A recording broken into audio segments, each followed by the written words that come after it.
오늘 찬양처럼 하나님의 크신 사랑을 알고 살아가시는, 그래서 승리하시는 모든 교우님들 되시기를 주님의 이름으로 축복합니다.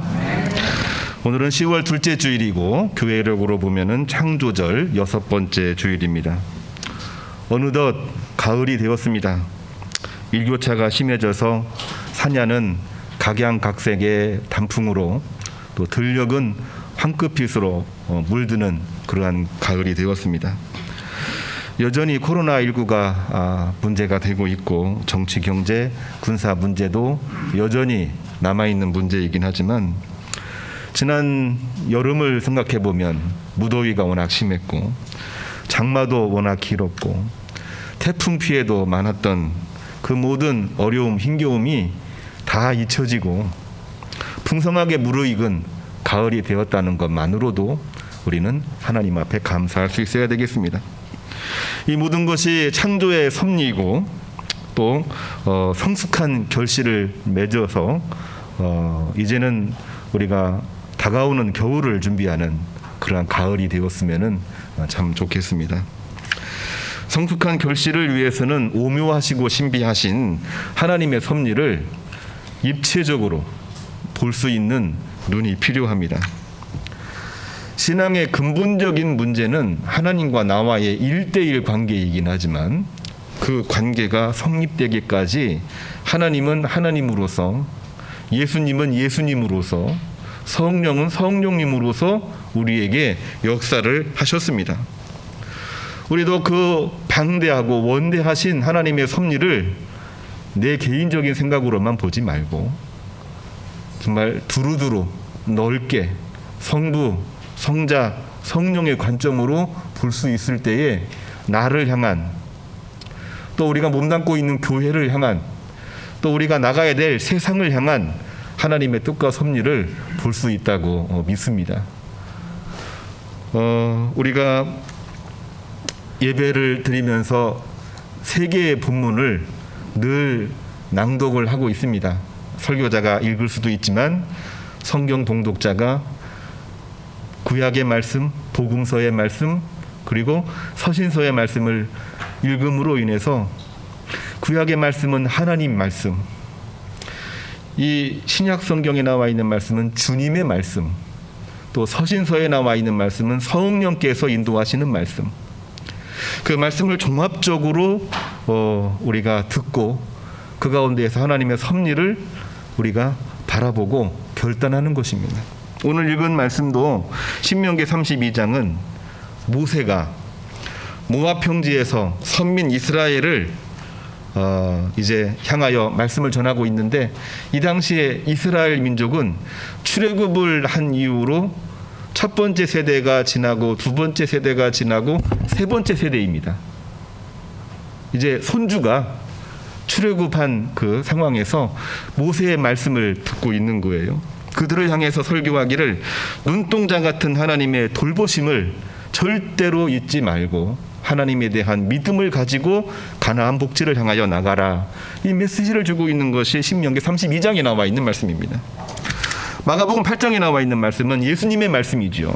주님께서 오병이어의 기적에 이어서 칠병이어, 우리가 오병이어는 많이 들어봤습니다만 칠병이어는 가끔 들었잖아요. 칠병이어로 4,000명을 먹이시고 7광주리를 남기시면서 하나님의 사랑은 이스라엘뿐만이 아니라 이방인들에게도 분명하게 있다고 하는 것을 가르쳐 주신 말씀이 오늘 칠병이어의 기적 이야기입니다.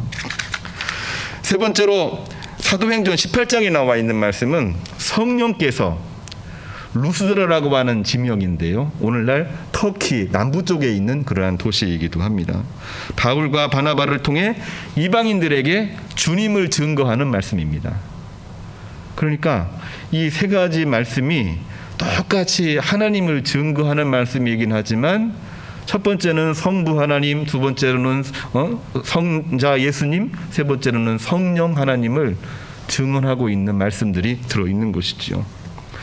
그렇기 때문에 오늘 읽은 말씀은 우리가 단일하게 하나만 볼 게 아니라 하나님이 성부, 성장, 성령 연합하심으로 협력하심으로 역사하시는 것을 우리가 알고 또한 그러한 마음으로 우리가 하나님을 바라보고 또 내가 해야 될 일이 하나님도 이러한 모습으로 하셨는데 나도 이 땅에서 집에 있을 때에나 밖에 나갈 때에나 사람들을 만날 때에나 예배 드릴 때나 여러 가지 모습으로 하나님을 향한 확고한 믿음을 가지고 살아가는 것이 우리에게는 중요하다라고 하는 것입니다.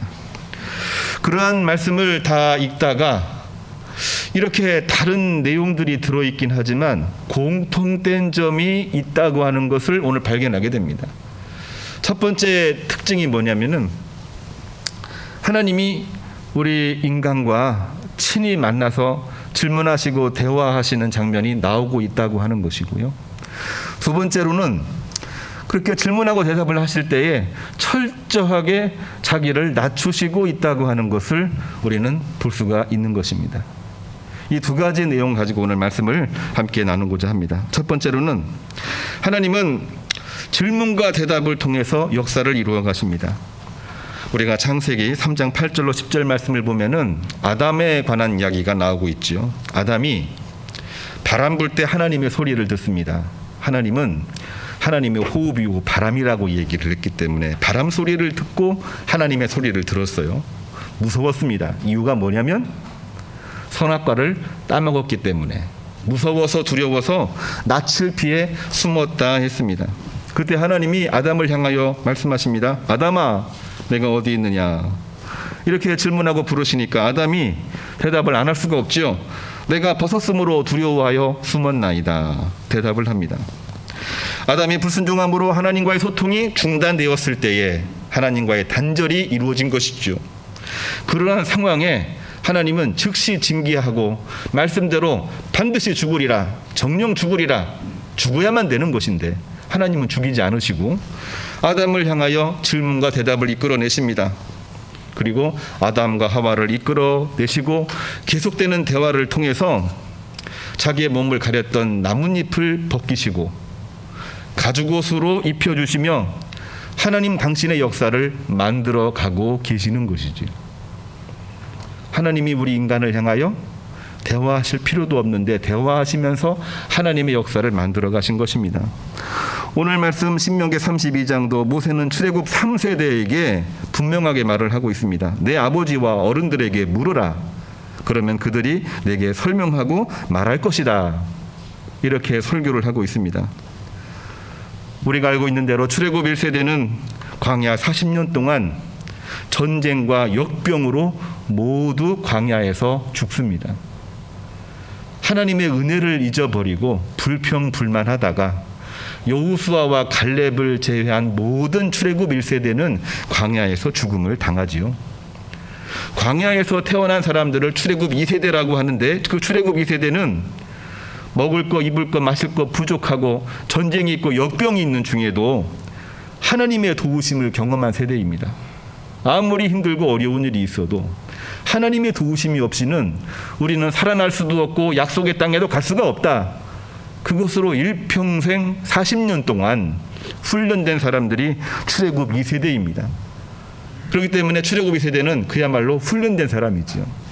문제는 신명기에서 말씀을 증언하고 있는 대상은 2세대이기도 하지만은 그들이 이제 또 새롭게 출산한 출애굽 3세대입니다. 이들은 어릴 적에 그것을 보았기 때문에 자세히 몰라요. 어려움도 잘 모르고 어려움 중에 하나님이 역사하신 것도 잘 알지를 못합니다. 체험이 별로 없는 그러한 세대가 출애굽 3세대이지요. 그렇기 때문에 대화가 중단되어 있고 단절이 된 상황입니다. 오늘날에도 비슷한 일들이 많이 이루어지고 있지요. 우리들은 베이비 부모 시대로 어렵고 힘들었던 70년대 80년대를 뛰어넘어서 정말 가장 힘든 나라에서 가장 발전한 나라로 이룩한 그야말로 성공적인 세대입니다마는 우리들의 자녀들은 그거를 전혀 모르고 있는 것과 같이 출애굽 2세대는 확고하게 훈련이 돼 있지만 출애굽 3세대는 전혀 모르는 거예요. 그러한 상황에 하나님은 모세를 통하여 분명하게 말씀하고 계십니다. 하나님이 이스라엘을 택하셨고 눈동자같이 지키셨고 광야에서 훈련함으로 말미암아 약속의 땅 가나안 땅으로 인도하시는 줄을 너희가 알라. 그러나 자세히 모르니까 그 내용을 아버지 세대, 아버지와 어른들에게 물어보라. 출애굽 3세대에게 권면하면서 2세대가 답을 하도록 대화를 하고 그 의미를 알고 앞으로 나가야 될 이 방법에 대해서 같이 연구해봐라. 이렇게 설교를 하고 있는 것이 오늘 읽은 출애굽 신명기 32장에 나와 있는 말씀인 것입니다. 질의와 대답, 하나님도 질의와 대답을 통해서 역사를 이끌어 가시는데 하나님도 모세를 통해서 질문과 대답을 통해 한 백성을 훈련시키고 양육해서 가나안 땅으로 인도하시고 있는 내용이죠. 마가복음 6장에 나와 있는 말씀은 우리가 오병이어의 기적으로 알고 있습니다만 오늘 김사랑 권사님을 통해서 읽은 말씀은 마가복음 8장 칠병이어에 관한 내용들입니다. 주님은 무리들의 배고픔을 보시고 제자들에게 떡이 몇 개 있느냐 질문을 합니다. 제자들은 7입니다. 답을 하지요. 대답을 하자 예수님은 즉시 그 자리에서 축사하시고 무리들에게 나눠두라고 하시니 나누어 주었습니다. 4,000명이 먹고 7 광주리가 남았다. 성경의 기록이죠. 주님은 제자들에게 질문하실 필요 없이 직접 음식을 주실 수 있는 능력의 하나님이 아닙니까? 그럼에도 불구하고 일부러 제자들에게 질문하시고 답을 얻어내시고 너희들이 칠병이어를 무리들에게 나누어 주라 이렇게 명령하신 그 이유가 뭘까요? 우리가 그 이유를 한 번쯤 질문하고 답을 얻을 필요가 있는 거죠. 거기에 모인 사람들은 갈릴리에 살고 있는 사람들입니다. 갈릴리에 살고 있는 사람들은 이스라엘 나라로 보게 되면 국경 지역입니다. 국경 지역이라는 얘기는 소외된 사람이라고 하는 것입니다.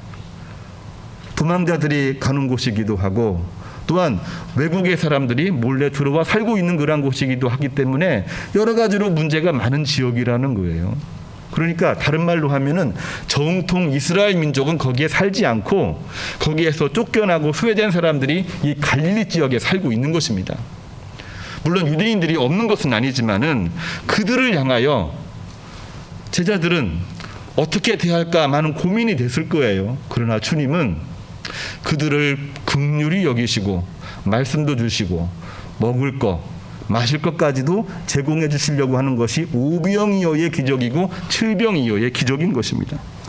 그런데 직접 주실 수도 있는데 제자들을 통해서 질문하고 답을 얻은 다음에 주신 이유는 제자들은 그거를 몰라요. 유대인들에게만 주시는 걸로 알고 있습니다. 이스라엘에게만 약속된 메시아가 예수님인 걸로만 알고 있는 거예요. 그러다 보니 이 이야기를 어떻게 할까 주님께서 고민하시면서 결국에는 제자들에게 질문하시고 답을 얻어내시며 너희가 직접 주어라 하면서 이방인들을 향한 갈릴리 사람들을 향한 소외된 사람들을 향한 주님의 긍휼하심을 보여주시는 것이 바로 칠병이어의 기적이라고 하는 것입니다. 이것 또한 역시 주님과 제자들과의 대화 속에서 그 내용이 들어가고 있는 거죠. 사도행전 14장 8절에 나와 있는 말씀도 바울과 바나바가 발 못 쓰는 사람을 일으켜 세운 일로 루스드라에 있는 사람들, 그 사람들이 바울과 바나바를 한 사람은 제우스 신, 한 사람은 헤르메스 신으로 여기면서 추앙하려고 할 때에 바울과 바나바가 성령으로 충만하여 루스드라 사람들이여 어찌하여 이러한 일을 합니까? 우리는 여러분과 똑같은 성정을 가진 사람입니다. 여러분들에게 복음을 증거하고 있는 것은 여러분들이 이러한 모든 헛된 일들을 버리고 천지 만물을 지으신 하나님에게로 돌아오게 하려고 하는 것입니다. 결국에는 대화가 오고 가고 하다가 18절에 보니까 그들이 제사를 했다 안 했다? 제사를 하지 아니하고 여호와 하나님을 받아들였다. 이 내용이 오늘 사도행전 18장에 나와 있는 내용입니다. 이 루스드라 사람들이 이방인이었지만은 또 이 헬라 문화, 그리스 문화, 그레코 로망, 이 제우스, 헤르메스 신을 숭배하는 사람이긴 했지만은 그 대화 속에서 그 믿음의 대상이 제우스 신이 아니라 여호와 하나님에게로, 주님에게로 변화되고 있는 사건, 그 사건의 내용에는 질문과 대답이 오랫동안 진행되었다고 하는 것을 우리는 꼭 기억을 해야만 되겠습니다. 이 시간 우리도 이러한 질문과 대답이라고 하는 것이 우리 일상생활에서 늘 벌어지고 있는데 이것이 얼마나 중요한 것인가를 우리도 한번 질문을 해볼 필요가 있습니다. 우리가 세 가지 본문을 읽고 있는데요. 오늘 신명기의 말씀은 이방인 문화를 진멸하고 선민 이스라엘에게 은혜를 베푸시는 하나님의 율법입니다. 우리가 잘 알고 있는 구약의 말씀이죠. 마가복음은 그러한 하나님의 은혜가 이스라엘이 아니라 이방인에게로 확장되는 말씀이 바로 이 복음서에 나와 있는 내용입니다. 사도행전은 이제 아예 이스라엘의 율법은 사라지고 이방인들에게 복음을 증거할 때에 성령 충만해라. 이것이 바로 서신서에 나와 있는 내용이에요. 구약의 말씀, 복음서의 말씀, 서신서의 말씀이 같은 맥락이어야 되고 쉽게 이해가 돼야 되는데 앞선 말씀이 복음서에서 뒤집어지고 복음서의 말씀이 서신서에서는 더 확장되는 것을 볼 수가 있습니다. 이거를 한꺼번에 총체적으로 입체적으로 이해할 수 있는 사람은 그렇게 많지가 않습니다. 어떻게 이 말씀을 이야기를 해야 될까요?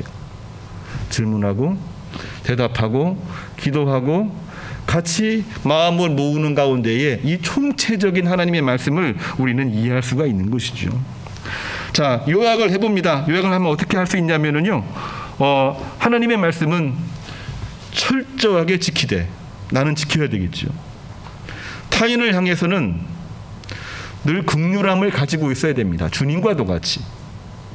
세상을 향해서는 내 입장 얘기해도 안 되고 누구 얘기를 걸어서 얘기해도 안 되고 성령에 충만해서 나가야 되는 것입니다. 이것이 바로 성부, 성자, 성령 도우심으로 연합하심으로 이루어지는 하나님의 역사라고 하는 것이죠. 나는 지키지 않으면서 상대방에게 강요했을 때 율법주의에 빠졌습니다. 뿐만이 아니라 주님 이야기하면서 자기를 정말 하나님 앞에서 온전하게 준비하지 못할 때에 율법의 기준, 말씀의 기준이 사라져버렸습니다.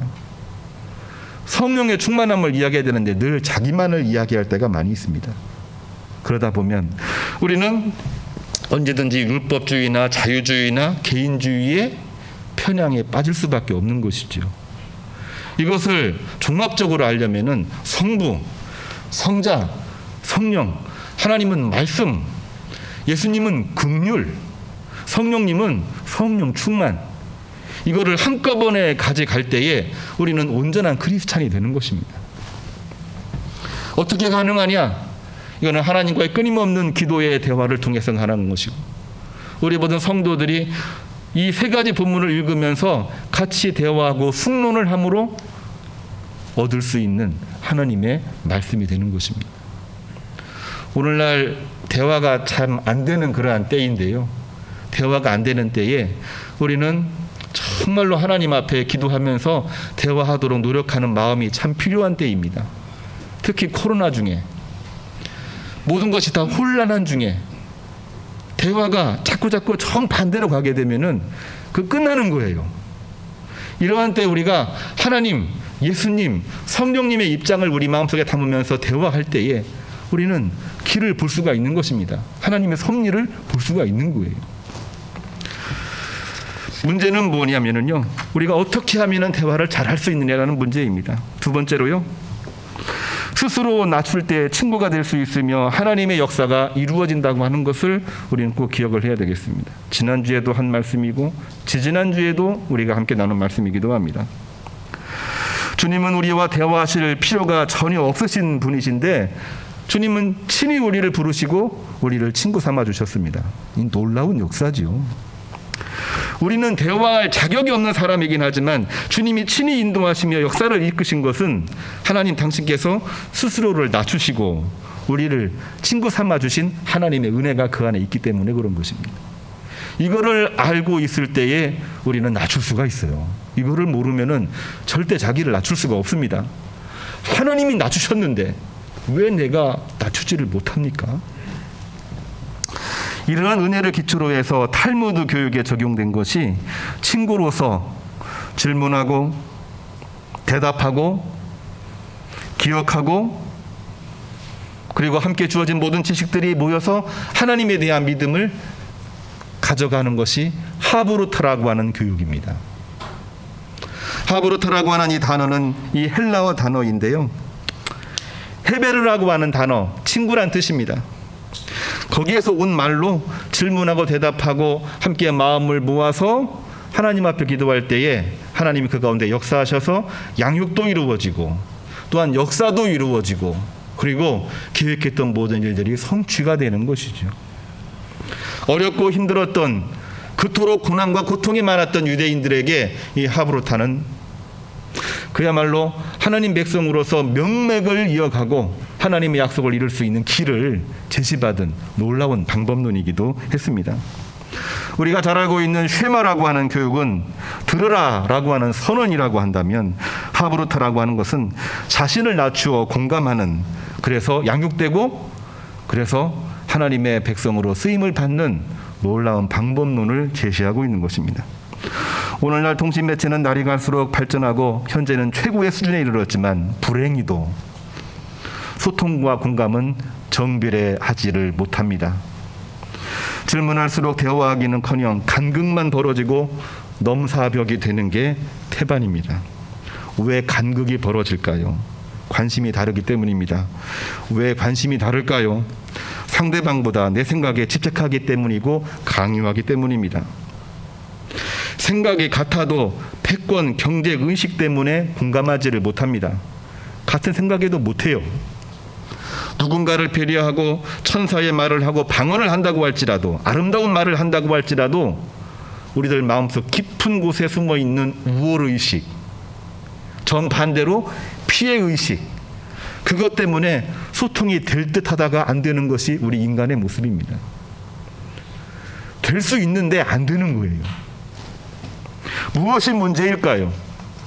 무엇이 문제일까?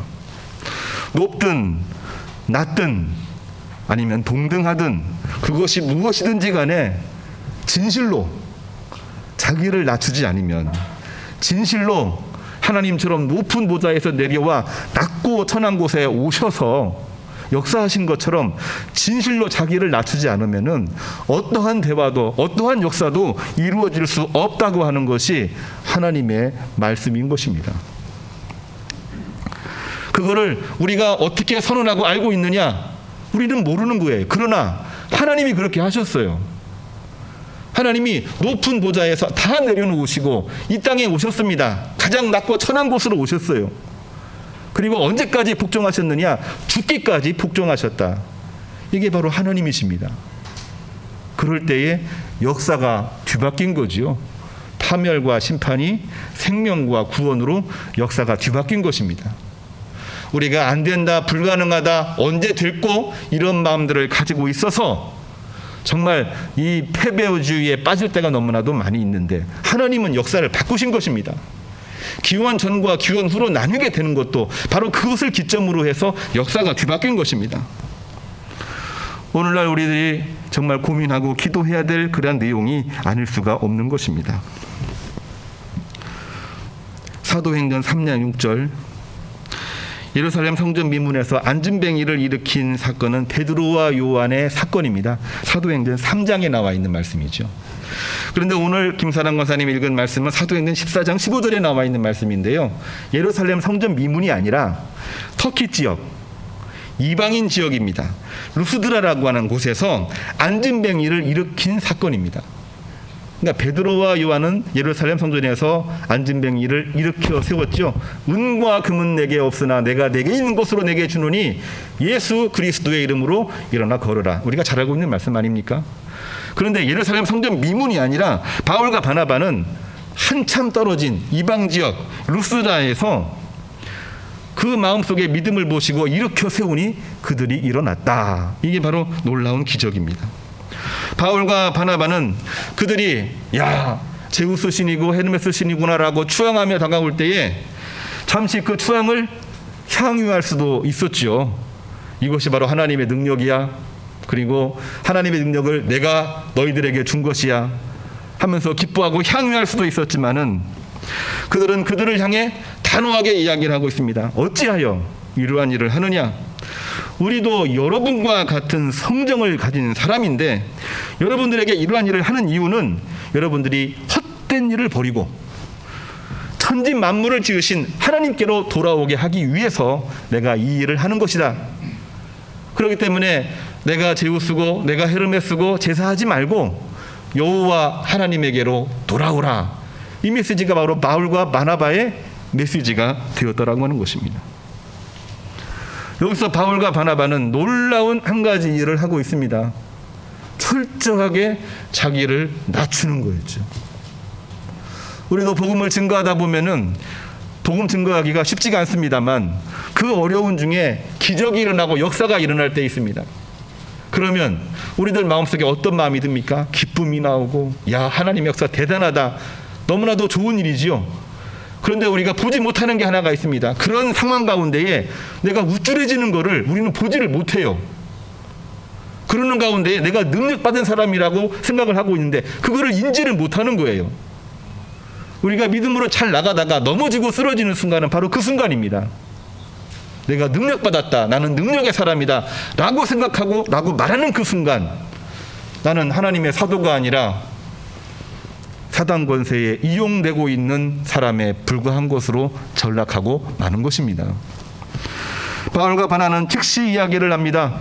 어찌하여 이러한 일을 하느냐? 나는 여러분과 똑같은 성정을 가진 사람일 뿐이고, 나는 여러분들에게 분명히 말하지만 여호와 하나님에게로 돌아오게 하는 것이 내가 이 일을 행하는 목적이다 라고 말할 수 있는 믿음이 우리에게 필요한 거죠. 하브루타라고 하는 것은 친구가 되는 것입니다.